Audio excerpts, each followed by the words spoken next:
So I think it's important to mention if someone does need to call 911, Corporal, you mentioned the longer emergency response time, where it might take 5 minutes to get to you. Of course, those response times might be double, triple that. That's correct. All right. We appreciate you joining us live on the phone tonight. Corporal Matt Southern with South Carolina Highway Patrol. Thank you for joining us. And keeping a close look at Hurricane Matthew, we want to bring Dave Williams back in. Chief Meteorologist, what does it look like now? Well, it looks like things are getting quite windy out there. I just saw a 59-mile-per-hour wind gust in the Charleston Harbor, and we've seen as high as 67-mile-per-hour wind gusts on Folly Beach at an elevated location. So the higher up you go through the atmosphere, the stronger those winds get. So right down at the surface, we're not looking at the strongest winds, but they are picking up, and they'll continue to pick up. If you're listening to me right now, that means you're riding out the storm with us, and we want everybody to stay safe. That is the end goal here for everyone. It might be a little bit uncomfortable without your electricity and things like that, but be aware, we just want you to be safe. Stay indoors. Stay away from the windows. Outages are coming. Not only the power, but your internet and also your cable could go out.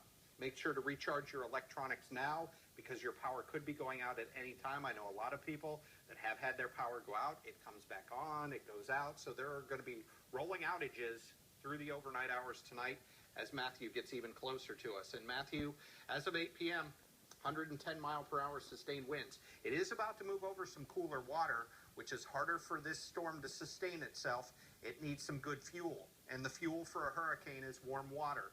80 to 85 degree water is optimal, but our water off the coast is about 76 degrees. So as it gets closer to us, it's not over the optimal conditions to strengthen. Plus, it's sucking in some dry air on the backside, and that would tend to weaken the storm just a little bit. Moving off to the north right now at 12 miles per hour. This hurricane is a Category 2 storm, but it generated a Category 4 swell, and that's what I'm concerned with. It generated that Category 4 swell yesterday off the coast of Florida, and that has nowhere to go. It's riding right along next to the storm, and that's what's going to be lashing our beaches overnight tonight and very early tomorrow.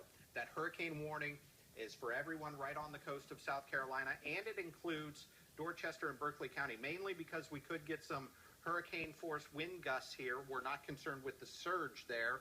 We're concerned with the surge right along the coast, or if you live on a body of water that is influenced by the tides. Any kind of river, any kind of tidal creek, salt marshes, those are all susceptible to the storm surge flooding. We have a tropical storm warning a little farther inland.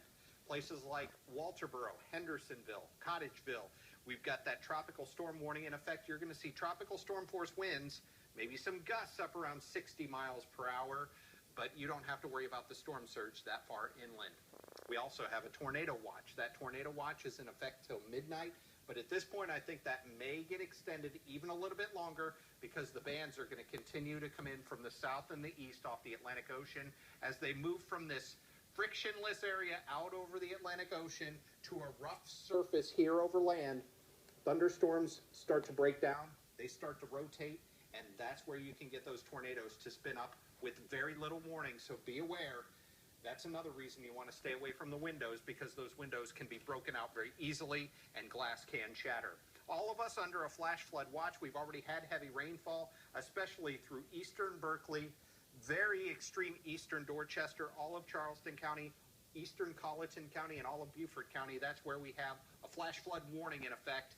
Water is rising, it's ponding, and we've got the surge coming up as we go through the overnight hours. Here's a band that's coming on shore right now, and it's not quite as potent as some of the others we've seen already this evening. We had Lara Rollo out there earlier, and it was really pounding her out there, and that was because of that band that was coming on shore. And we're going to see more of those. See this one down here? That one looks nasty, and that's going to come in within the next hour or so. There is that heavy rainfall moving from Charleston into Berkeley County. Big thunderstorm out there, which will head toward Capers Island. We've got some very heavy rainfall right through the Charleston metro, stretching down toward Edisto Beach. Beaufort has been getting very hard hit by this storm as far as the rain goes and the wind, and that's going to continue to spread up into the Charleston metro through the next couple of hours. Here are the current winds. These are the sustained winds. We're getting sustained winds along the coast now, about 20 to 30 miles per hour. Even back toward Orangeburg, 21 miles per hour. But then there are the gusts. 43 mile per hour wind gusts down there in Beaufort. 39 mile per hour wind gust, and that's not at the coast, that's at the Charleston airport. So we're looking at those gusts now, 39 miles per hour, that's tropical storm force, so firmly in the tropical storm force wind gusts. Now as we take a look at our forecast winds through the overnight hours, these are sustained winds, tropical storm force winds sustained overnight tonight, 52 mile per hour wind in Beaufort. This is the center of our storm, staying just off the coast. As long as it stays off the coast, here's where the surge is, staying just off the coast, and I hope that continues to be the trend.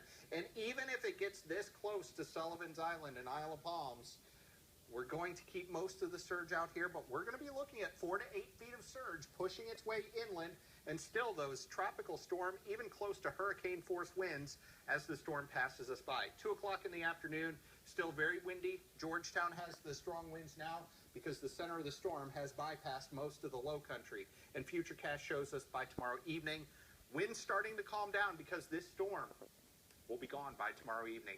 Now, as far as the official forecast from the National Hurricane Center with the hurricane force winds, we're looking at about a 70 to 80% chance that we are going to see hurricane force winds right along the coast. Now, farther inland, that's where we've got the tropical storm force winds.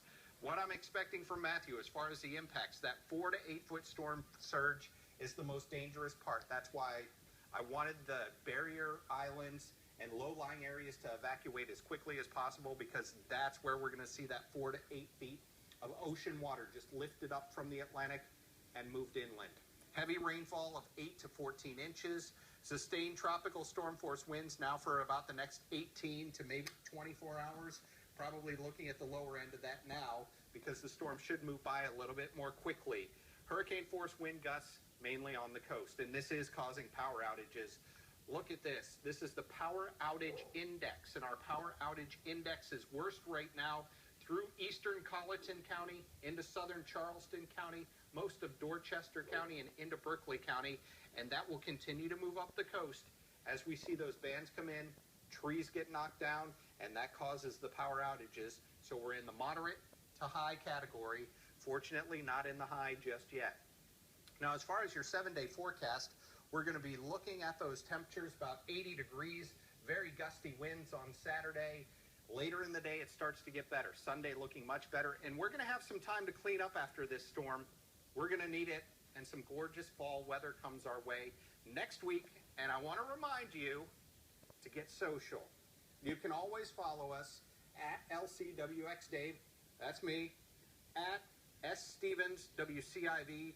We've got you covered. We're going to keep updating 24/7 on our Twitter and Facebook accounts. So that's what we got for you. If you're going to ride out the storm here with us, we've got those. We want you to stay away from the windows and everything like that. There is Matthew. So that's what we've got for right now. Fortunately, no tornado warnings. Tornado watch is out, and we're looking at those flash flood warnings right along the coast. Dean and Ashley? Right now, as far as how long you think